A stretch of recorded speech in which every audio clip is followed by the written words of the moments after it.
Vamos a continuar hablando de los diseños descriptivos. Ahora vamos a hablar de los estudios longitudinales, de correlación y reporte o serie de casos. Comencemos hablando de los diseños longitudinales. Estos son estudios descriptivos que evalúan las características más importantes de una situación específica de salud. Se van a caracterizar porque evalúan la variable o variables de estudio en más de un momento. A diferencia de los diseños transversales, en el que se estudiaba la variable de estudio en un solo momento, los diseños longitudinales pueden evaluar en más de un momento a la variable de estudio, dependiendo del investigador la cantidad de veces necesaria para evaluar la variable de estudio.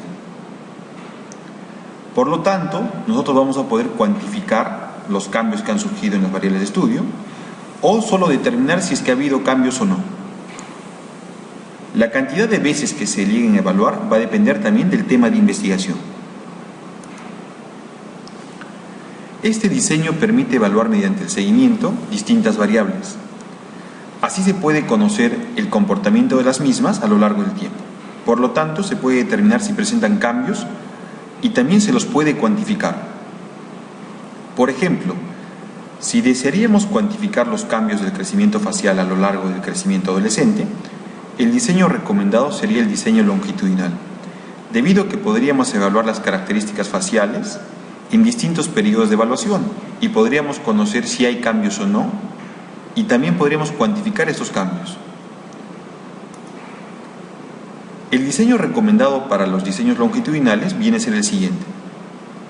Partimos de una población, le aplicamos la fórmula de tamaño muestral, obtenemos la muestra, esta muestra debe cumplir con los criterios de selección, y en esta muestra vamos a medir las variables o eventos, por ejemplo, el evento A, el evento B, el evento C, etc.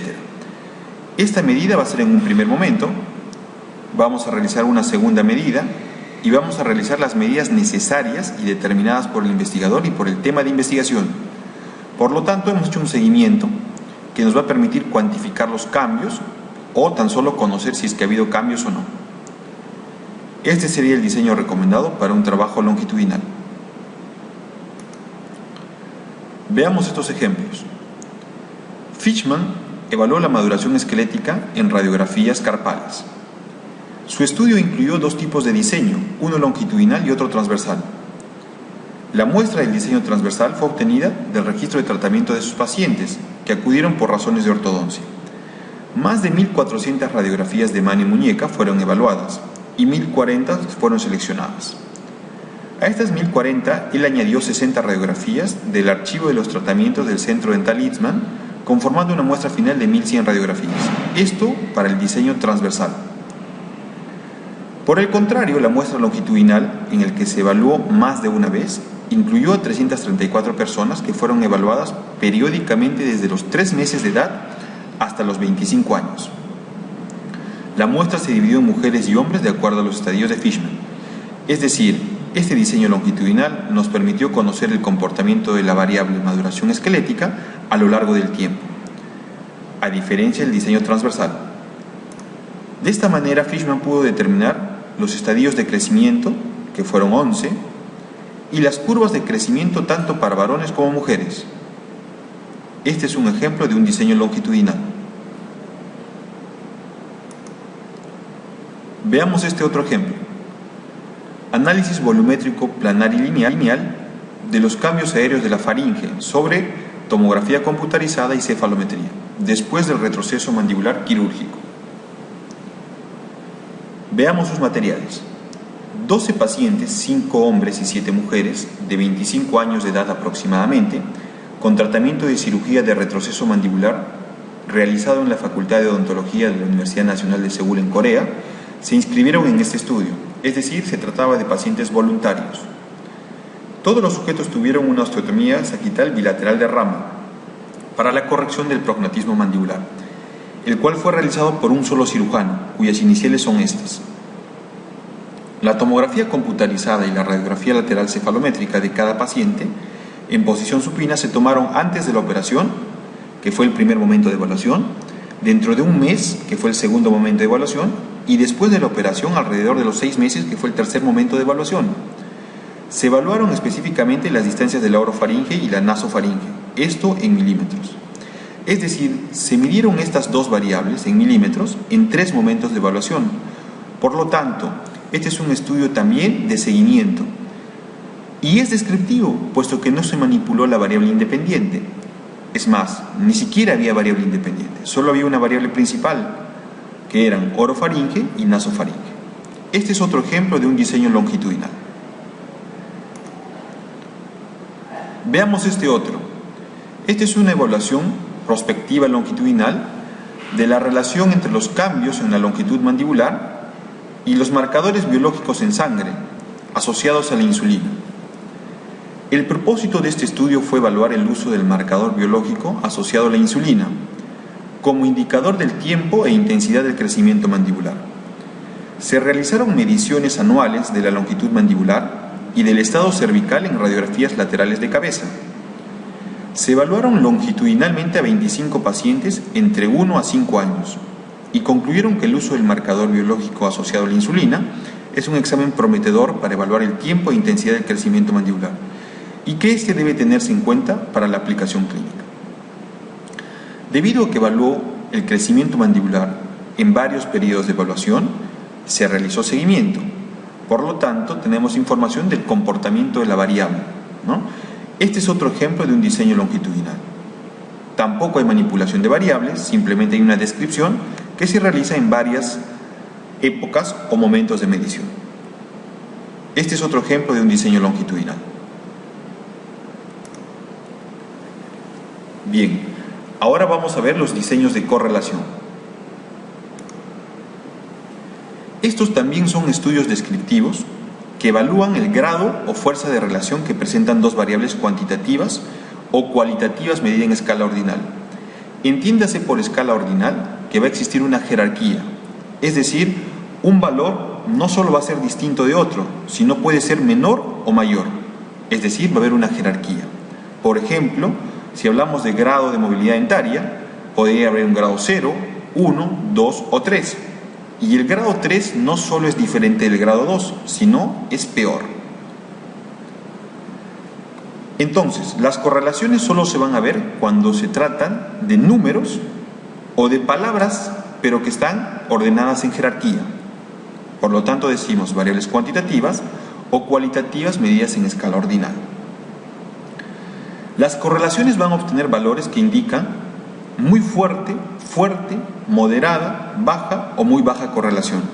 Dependiendo de esto es que vamos a analizar el comportamiento de una variable en función de otra.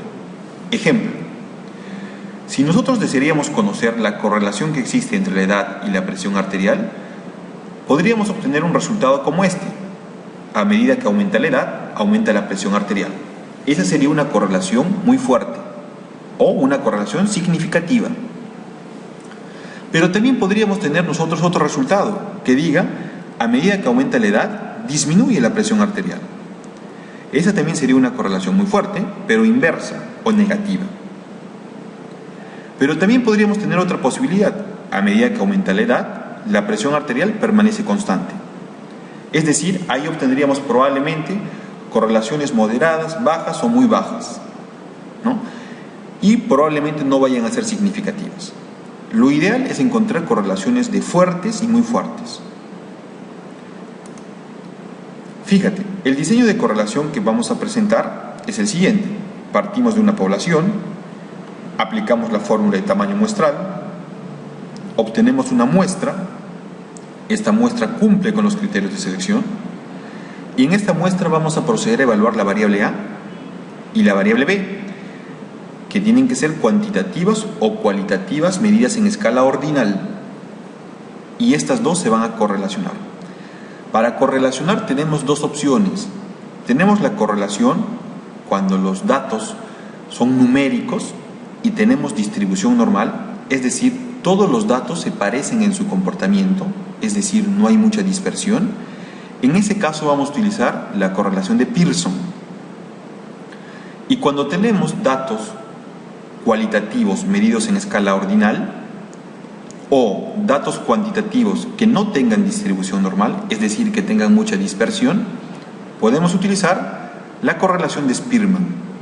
Entonces tenemos esos dos coeficientes de correlación. Ambos nos van a hablar el mismo idioma, es decir, la relación que existe entre dos variables. Fíjate estos ejemplos. El primero evalúa la correlación entre el overjet y los parámetros esqueletales. Veamos. El propósito de este estudio fue evaluar el grado de correlación entre los parámetros dentales, específicamente overjet, parámetros esqueléticos, el ángulo ANB, que mide la relación esquelética, y los parámetros dentoesqueletales, específicamente el ángulo IMPA, que mide la inclinación del incisivo inferior con respecto al plano mandibular. Se estudiaron a 42 personas, divididas en dos grupos de acuerdo a la relación esquelética. Los autores encontraron correlaciones estadísticamente significativas, es decir, que pueden ser fuertes o muy fuertes. Acá no vemos el valor. Para esto hay que precisar que la correlación se mide entre -1 a +1. Cuando tú obtienes valores a partir de 0.7, se dice que la correlación es fuerte o muy fuerte. Mientras más cercano a la unidad, será perfecto. Entonces ellos encontraron correlaciones significativas entre el overjet y el ANB. Quiere decir que a medida que aumenta el overjet, aumenta el ANB. Las demás correlaciones fueron débiles. Probablemente, a medida que aumentaba una variable, la otra permanecería estable. Entonces, en este ejemplo vemos que hay correlación significativa entre dos variables. El overjet es cuantitativa, medida en milímetros, y el ángulo ANB es cuantitativa, medida en grados. Probablemente acá hayan utilizado el coeficiente de correlación de Pearson, y si es que no había normalidad, el coeficiente de correlación de Spearman. Este es otro ejemplo de un estudio de correlación. Veamos este otro. Análisis de la correlación entre la angulación mesiodistal de los caninos y la inclinación vestíbulo-lingual de los incisivos. El propósito de este estudio fue evaluar la correlación, es decir, la relación que existe entre la angulación de los caninos y la inclinación de los incisivos. Se estudiaron en 60 pacientes las inclinaciones de los incisivos superiores e inferiores mediante cefalometría lateral. Se encontraron correlaciones estadísticamente significativas entre la angulación de los caninos y la inclinación de los incisivos superiores, y los resultados tuvieron correlaciones más fuertes y significativas para la arcada inferior. Este es otro ejemplo de correlación, y veamos que las correlaciones también hayan sido fuertes o muy fuertes, por lo tanto son significativas. En este caso tenemos la variable cuantitativa angulación medida en grados y la variable inclinación medida también en grados. Por lo tanto, han podido utilizar, si es que los datos tenían normalidad, la correlación de Pearson, y si es que no tenían normalidad, la correlación de Spearman. Encontraron valores satisfactorios. Este es otro ejemplo de correlación. Veamos este otro. Correlación de la maduración esquelética determinada por las vértebras cervicales y la evaluación de mano y muñeca.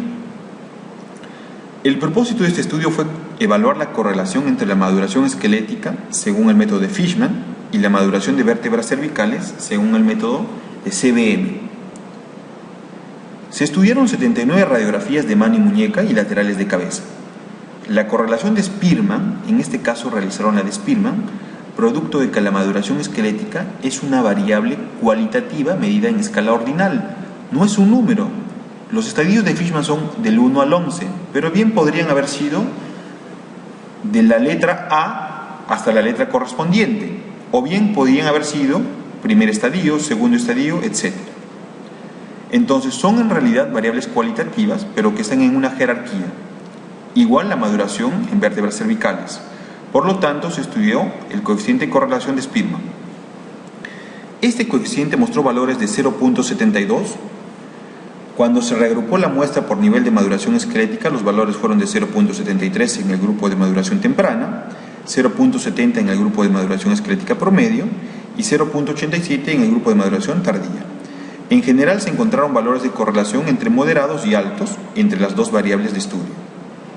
Por lo tanto, nosotros podríamos decir que a medida que aumenta la variable maduración esquelética en mano, también aumenta la variable maduración esquelética en vértebras cervicales. Este es otro ejemplo de lo que sería un diseño de correlación. Bien, Finalmente vamos a ver lo que se trata diseños de reportes o serie de casos. Y podríamos decir que estos van a describir la experiencia de un paciente o un grupo de pacientes con un diagnóstico similar. Frecuentemente se describe una característica de una enfermedad o de un paciente que sirven para generar nuevas hipótesis. Muchas veces documentan la presencia de nuevas enfermedades o efectos adversos, y en este sentido sirven para mantener una vigilancia epidemiológica.